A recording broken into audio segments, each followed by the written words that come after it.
Pacific Tigers, and welcome to this edition of Pacific Conversations.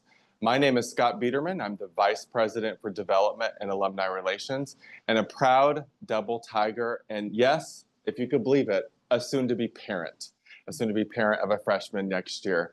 We are here in the Fletcher Jones Foundation Makerspace with our guest today, Dr. Liz Orwin, who I'll give a brief introduction, and then we'll hear so much about this amazing space that we have for students. Liz is a biomedical engineer with a passion, yes, a passion for innovation, and she's been here since 2021. And I would say in that short period of time has really brought in new, great energy to our School of Engineering and Computer Science.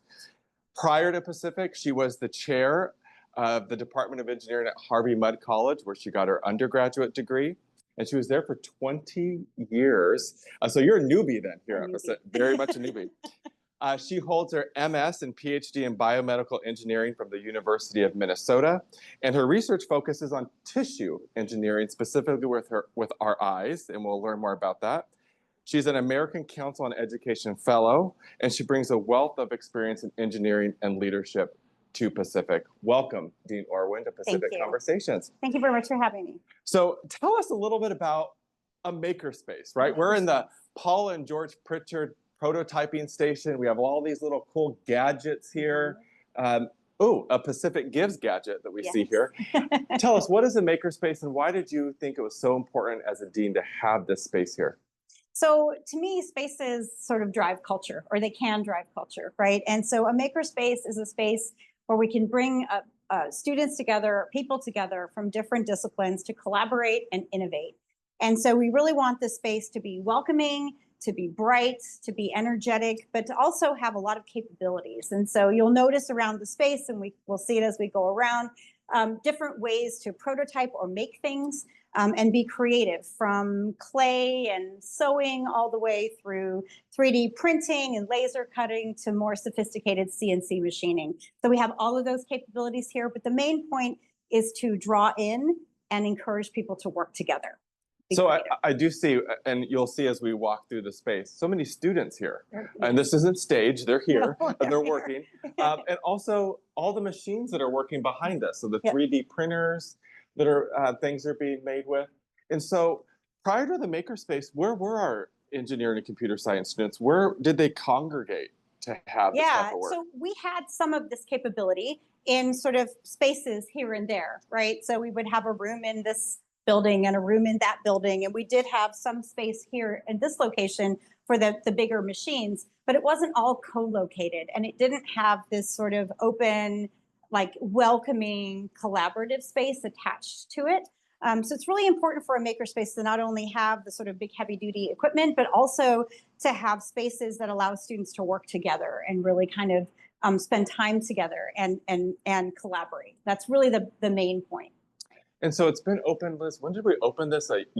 Almost exactly a year ago in March. Yeah. A year ago. What is the impact that this space has had on our students, and how is it interdisciplinary throughout campus? Do I just have to be an engineering student, or could I be an art student or a comm student? So we very definitely designed this space to be interdisciplinary beyond the School of Engineering and Computer Science. And people used to ask me at the beginning, what does success look like for this space? And to me, success looks like lots of students from all over campus in here working together. And you can see even out there that we've got chemistry students coming and writing on the boards. We've got groups of students from across campus coming and working here.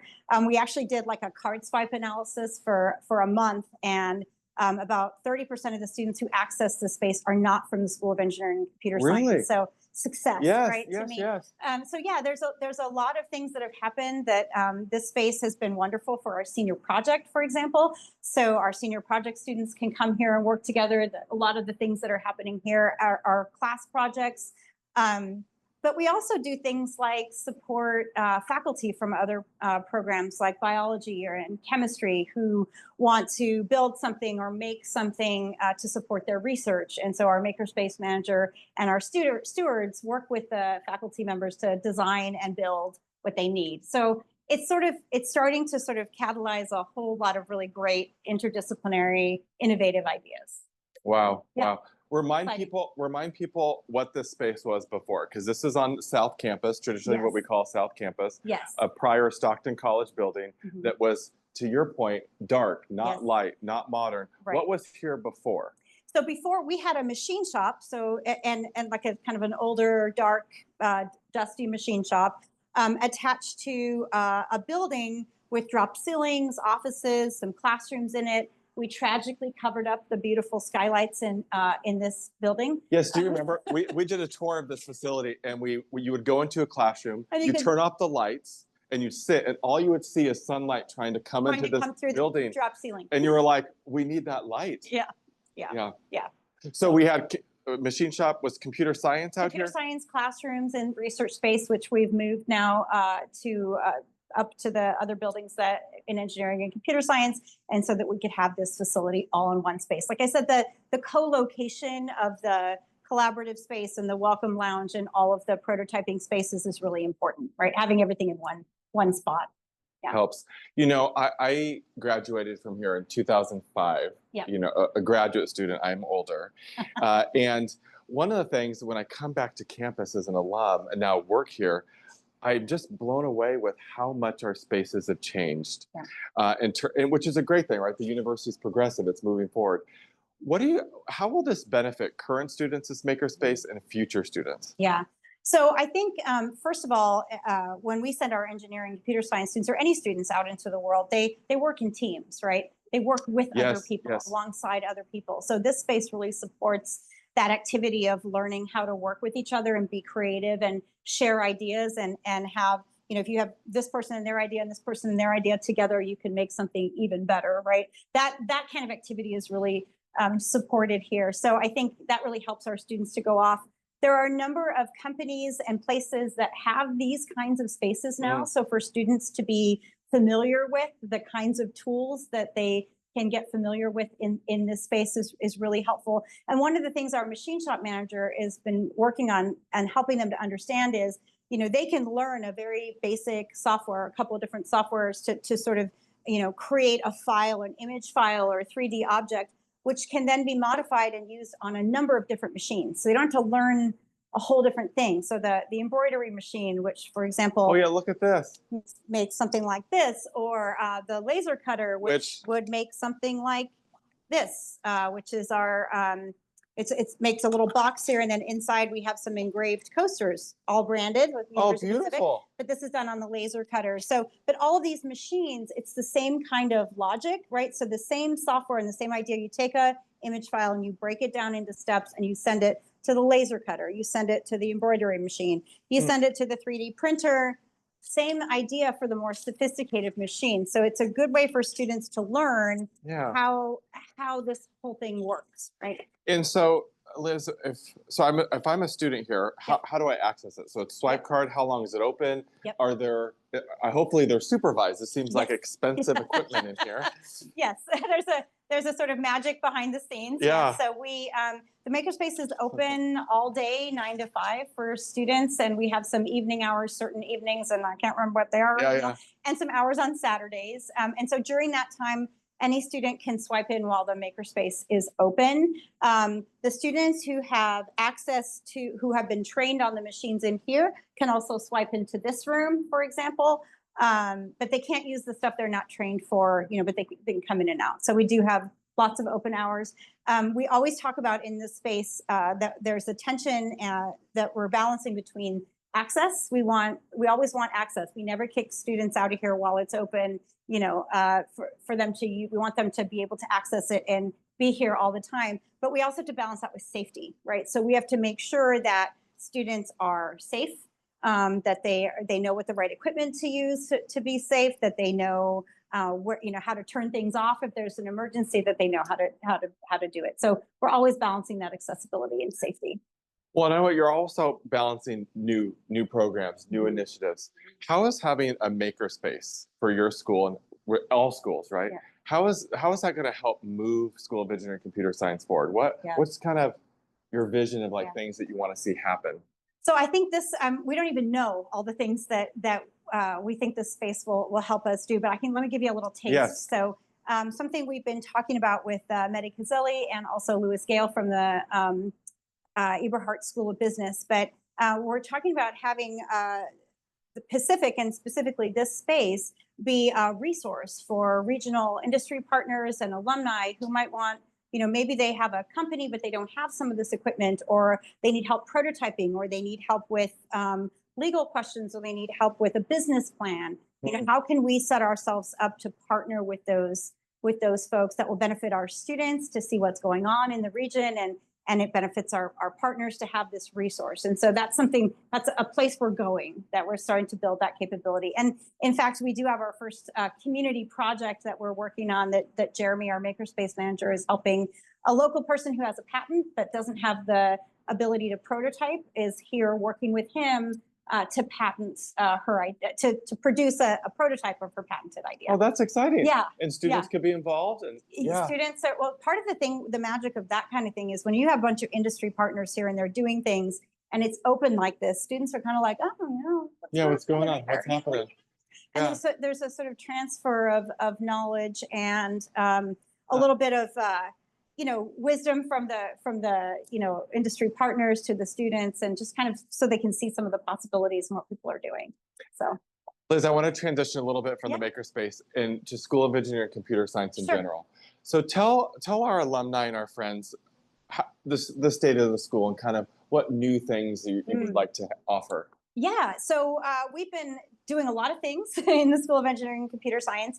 One of the things I'd like to mention is this year is our first year we're offering an interdisciplinary design and entrepreneurship class for all students in the School of Engineering and Computer Science. Oh, interesting. And they are in this space a lot to support that, but they are in small sections and they're all mixed up on purpose, right? So the idea is for our students in the School of Engineering and Computer Science to have a cohort experience their first year so that they get to know each other. They might, if you're a bioengineer, you might not get to know a computer scientist that well unless you have some vehicle like this.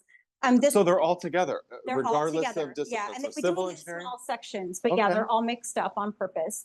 And then we do a number of projects with them to introduce them to sort of basic programming, basic prototyping. They learn how to work with an Arduino. They're doing a project actually with Letitia Robles' company. One of our regents has been so kind to help us with a community project so that they can do some problem finding with some real clients. So they can actually try to develop a solution that meets a real need instead of us thinking up a project for them to work on. So this is a year-long thing that all of our students take. Like I said, it's the first year we've done it, but it's been really successful so far. Our students, I think, are getting a lot out of it. And it gets them exposed to this space their first year.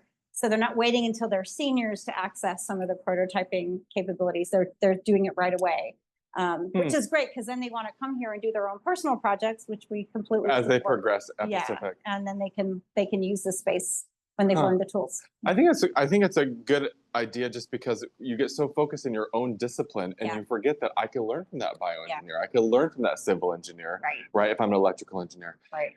Any new programs? I know that we've announced a couple new degree programs that are interdisciplinary. Do you feel that that's going to be kind of the future of the new programs the school offers? Probably for now. I think we're trying to explore these interdisciplinary spaces. There's some really interesting things that can happen there. So we have a new degree in sustainability and another one in product design and entrepreneurship that are launching this fall. Oh, they launched this fall. Yeah. Okay. So right now we're recruiting for students. I think we have at least one, maybe two product design and entrepreneurship students already. But you can imagine both of those programs will heavily rely on this space, but they are collaborations with both either Eberhardt School of Business and the College of the Pacific, which we're really excited about. It's really kind of nice to be able to help students to train in a space where they build skills in multiple areas so they can sort of live in those spaces. Yeah. Liz, do you think that's unique to Pacific? I mean, you see so many programs that are, I would say, insular versus interdisciplinary, which is keeping up with what industry wants, right? They want a well-rounded student who could develop a business plan, but also the prototype. Like, what if I could do both? Do you think that's just unique to here? I think it's a lot easier to do those kinds of things at places like Pacific. It's small. I know well the dean of the business school and the dean of the College of the Pacific. We're working together all the time. makes it a lot easier to sort of break down some of the sort of silo barriers that often exist in academia between the different disciplines. So we have an opportunity here to do that because we have spaces like this that are deliberately beyond a particular unit. And, I had to work hard at that, even here at the beginning, like, oh, okay, this is not an engineering space. I remember. It's everybody's space, Yes. right? Because, we're used to like labeling things in our minds. And so I think Pacific, it's a unique opportunity here to be able to explore these spaces with people who are interested in getting into that with me, right? So it's exciting. As I referenced at the top, we are thrilled to have Dean Orwin here at Pacific, and I want to now learn a little bit more about you. Okay. So tell us about yourself. Where did you grow up, and Oh my goodness. why did you want to be an engineer, especially one that does eye tissue type things? Okay, so I'll try to keep it brief. I actually was born in the UK. I was born in Scotland, and In Scotland? No. Born in Scotland. I moved over to the US when I was about 10 years old. Moved around a lot, so I lived in a lot of different places. At 3 different high schools, and then went off to Harvey Mudd. I thought I was going to be a physics major, and it took me about 5 seconds to realize I wasn't a physics major, and about a year to settle on engineering. But I decided that engineering was the sort of application of all the things I really loved to solving interesting and relevant problems. So I loved biology, I loved chemistry, I loved math, but I liked the idea of using that for something, and so that's how I got into engineering. Was there a lot of women in engineering in those days? No. In fact, there were not. There were 9 of us in my class. Oh, gosh. Out of 80 odd students. It's a small school, Yeah. but 9 women. And so, that brought some interesting challenges, but things are getting a lot better on that front as we move along.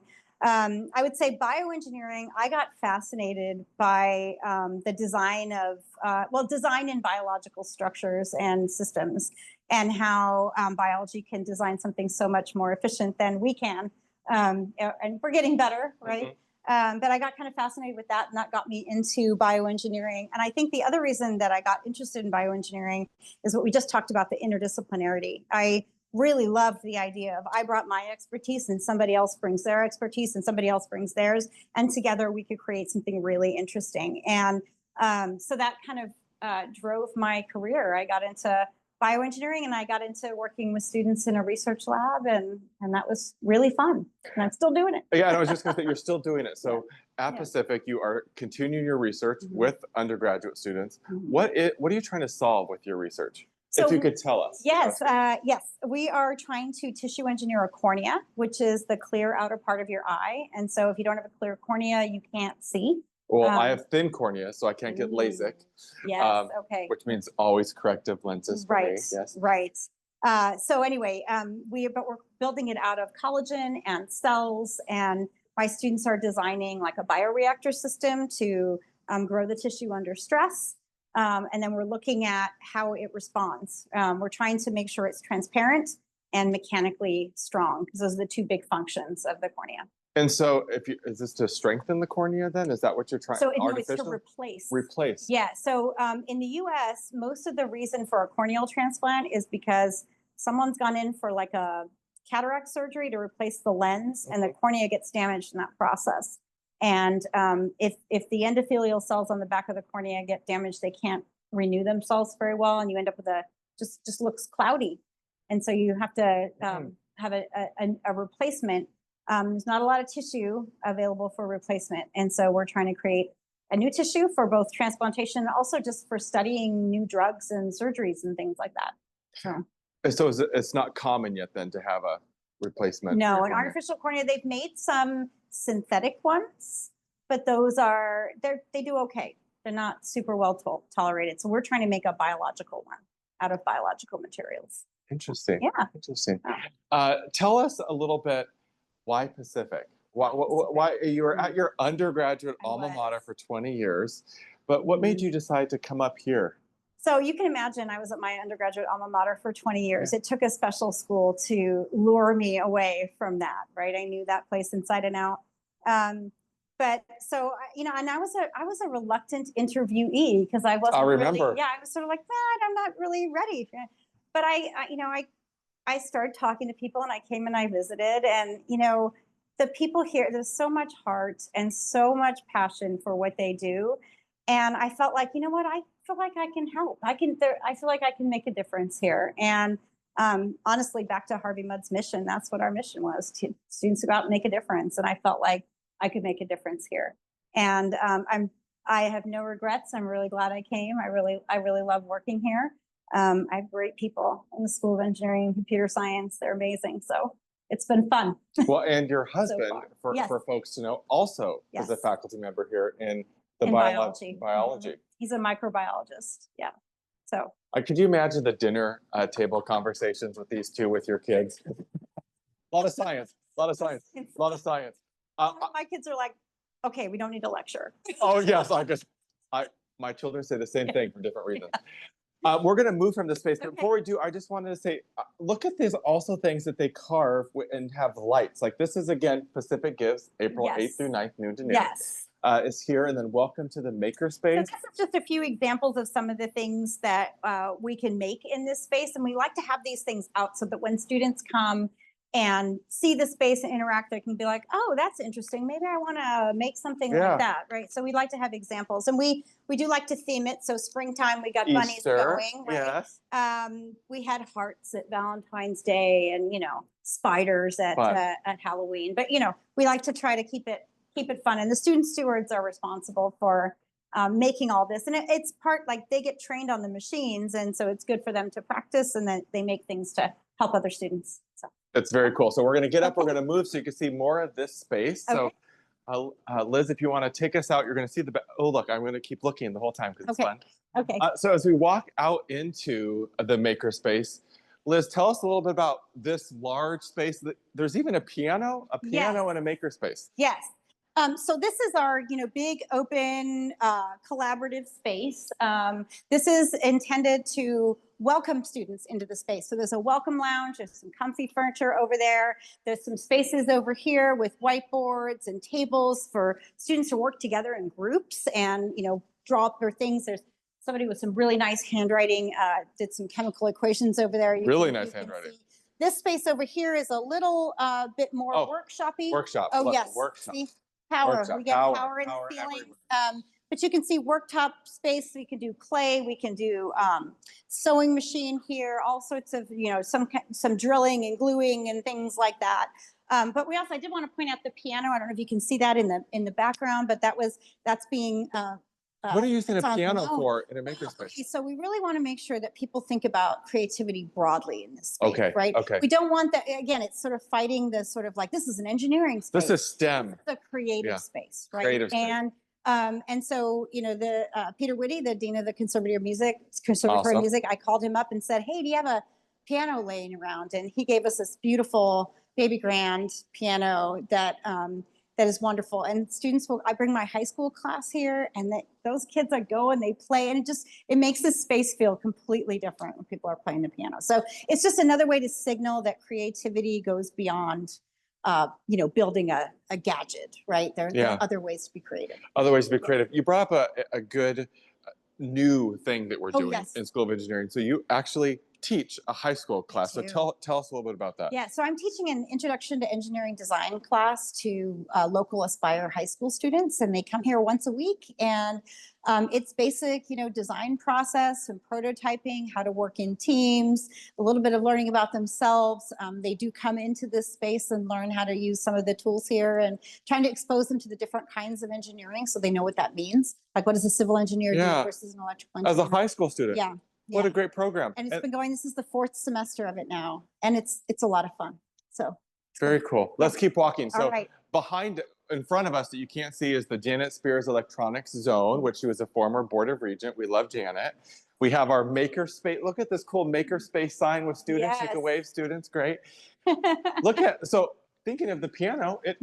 Piano keys on the S. Yeah, so let me tell you a little bit about this sign. So this makerspace sign, so behind us here, we have a couple of our student stewards. So we have a whole team of students that work here that help us to sort of define the culture in the space and help, like if a student comes in here and they want to do something, but they don't know where to start, they come here and they ask.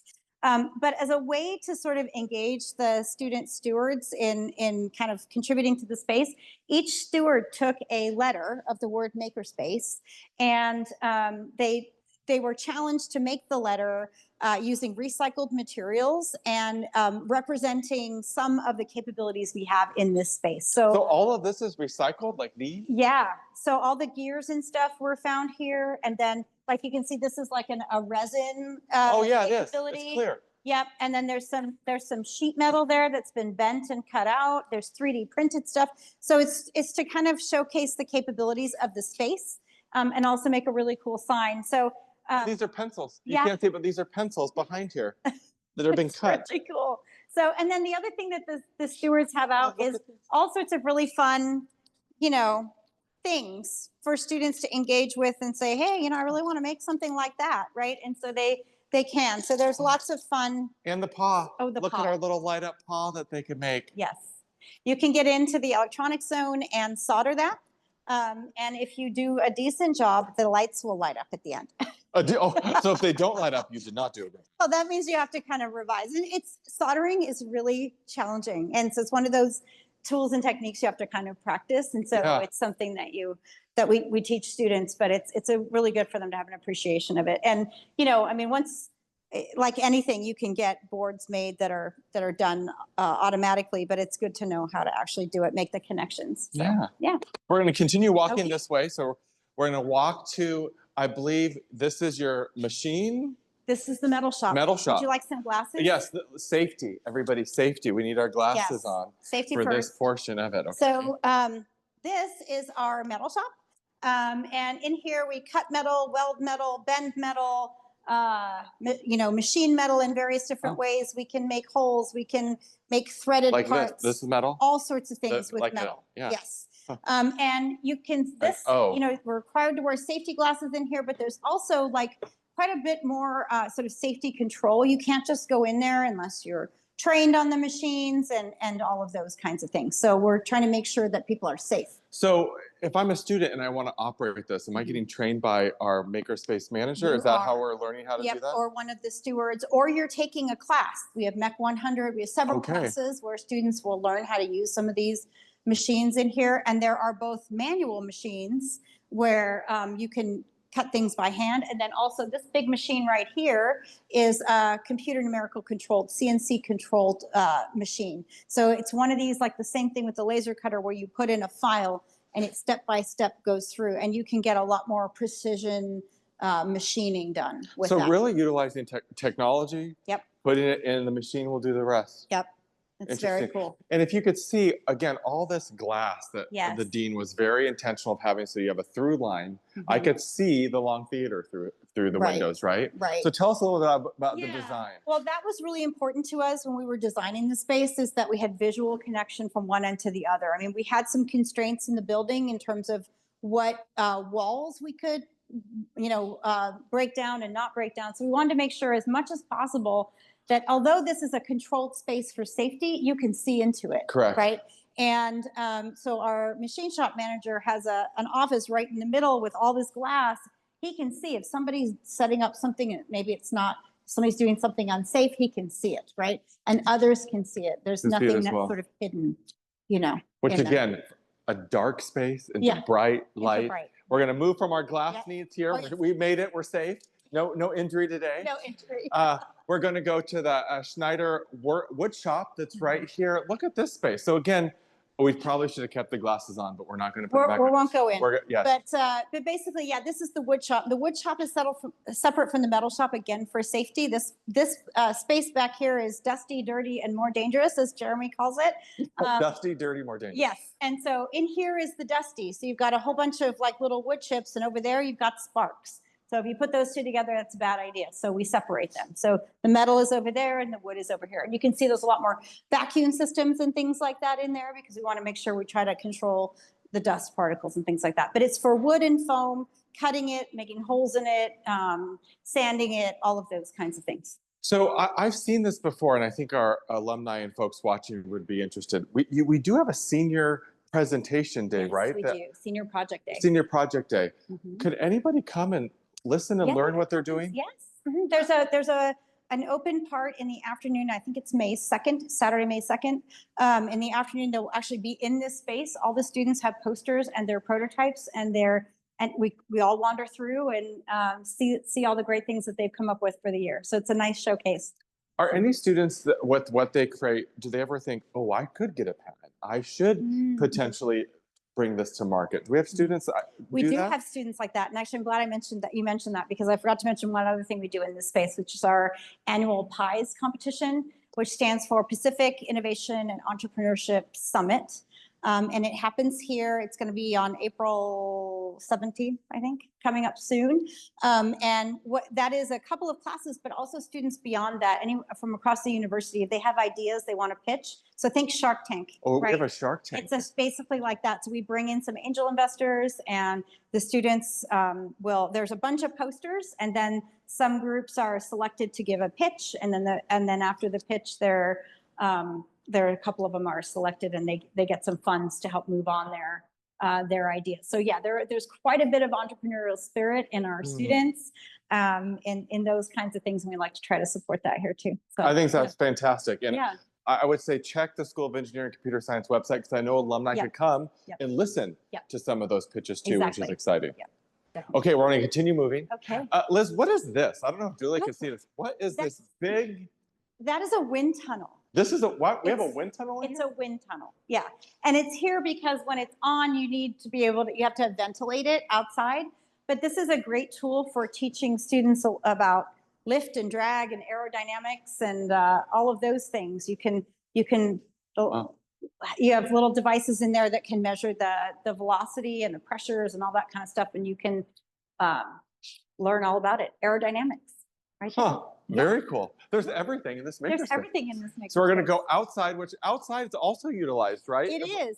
We use outside actually quite a bit. So you can see there's a couple of cars on top of those storage units over there. Our car teams, our solar car and our Formula SAE car, they're competition teams. They take these projects to competition, and this just gives us some space for students to build bigger things than they can inside. So it's a little bit more, and we're fortunate to live in California, where most of the year we can be outside. So that's nice. So and we have something turning on. Yes. We planned that.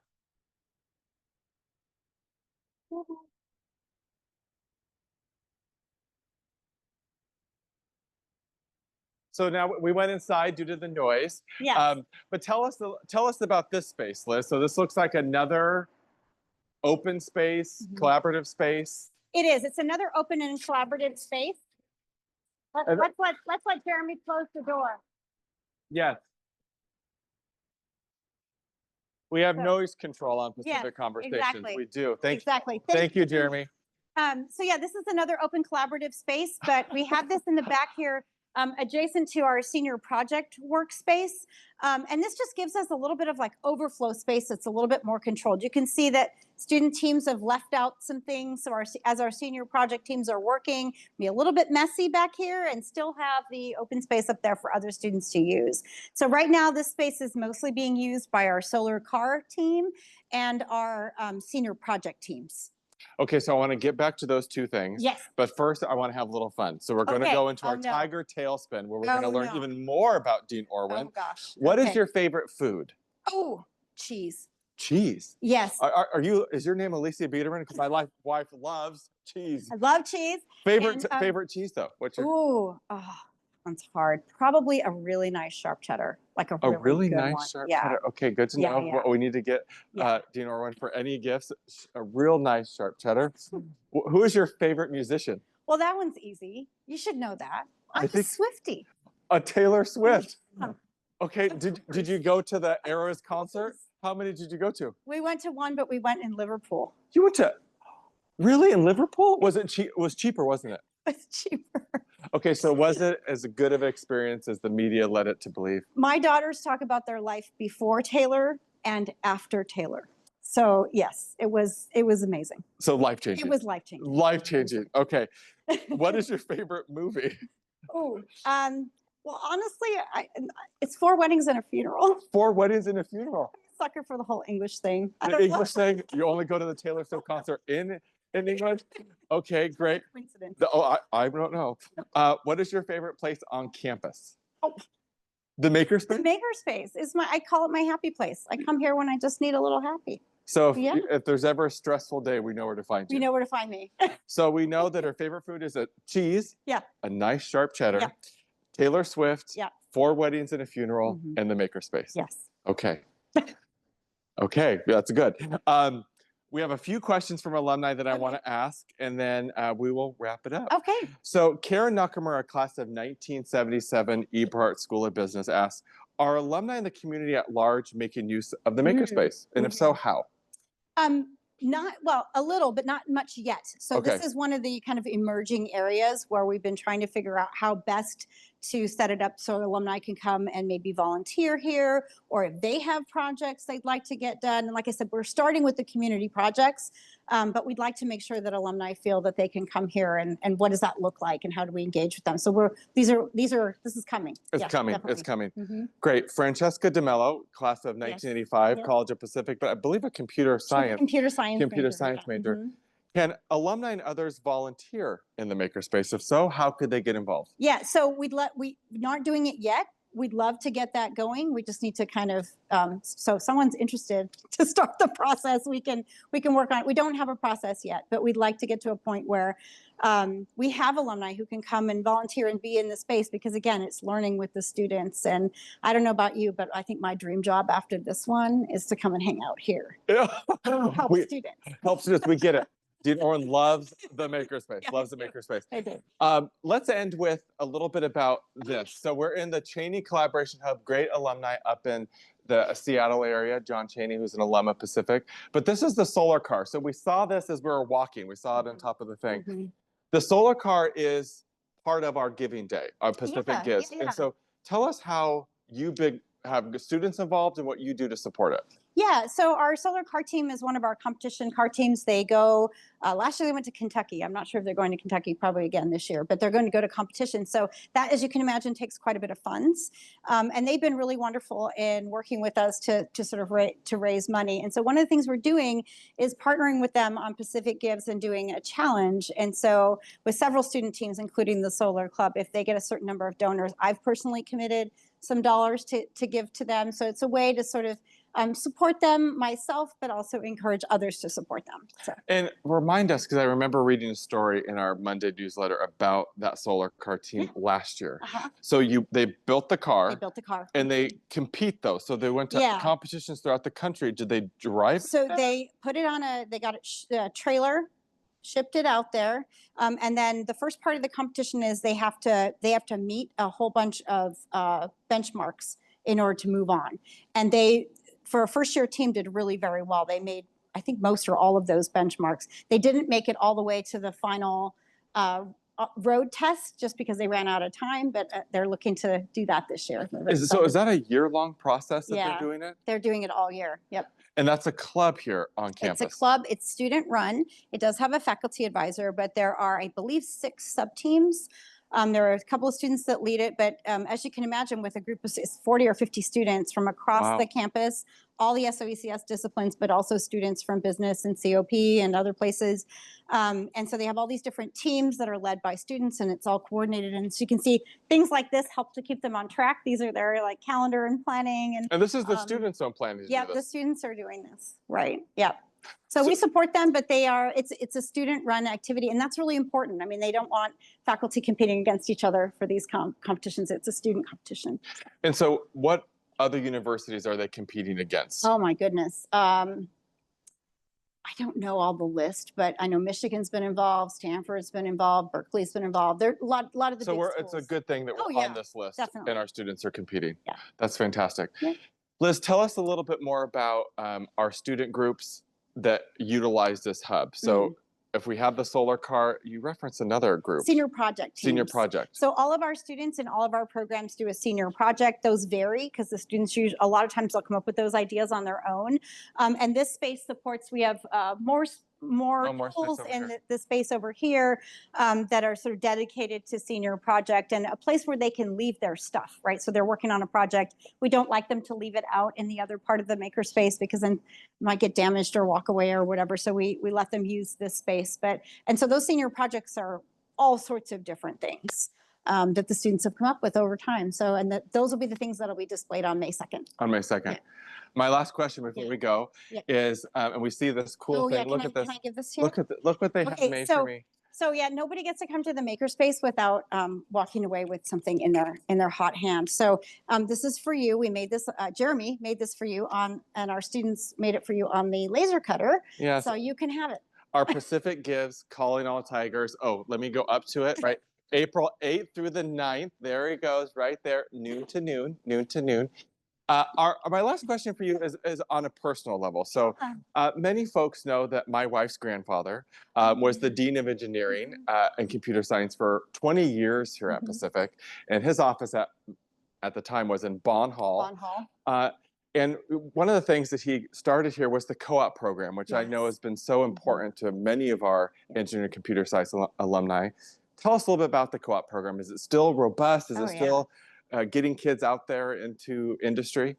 Yes, I would say co-op is one of our big differentiators here. So our students will graduate with 6 to 8 months of actual work experience, which you can't replicate any other way. So we co-op, they take a class here. We scaffold it. We help them, how do you write a resume? How do you do an interview? We practice interviewing. So importantly, the student has to get the job themselves. We really want them to have that experience, but we help to, solicit partners, to put job postings. We help the students make their resumes and learn how to interview, and then they get the jobs. They go off for 6 to 8 months. And as an undergraduate student in the company, they get paid by the company, and they're an actual engineer or computer scientist. And so when they graduate, they're competing with entry-level engineers, and they have this experience. And so it's really, really valuable to them. So we spend a lot of time. We've got some great staff on our corporate affiliates team who are out there working to build our partners and new partners every day in all sorts of different areas, so that we have those relationships for students so they can go and do co-op. So it's still going. Still going. And so I think you can tell them, tell your mother-in-law it's still going. there were over 55 years then of the co-op. I think so. Yes. I'm looking back at Dan, who's like, yes, that's what we are, over 55 years. Well, Dean Orwin, this has been a delight. Thank you for showing this beautiful space to our community, and really seeing the impact that it's having on students today and in the future. And as I referenced, many years ago, I did a tour with you when we were trying to recruit you here to Pacific. That we're so lucky that we got you. So thank you for joining us. You could join us for our next Pacific Conversations, April 17th. We'll be talking with President Callahan to kind of get an end of the academic year review with him. So again, thank you for joining us, and go Tigers.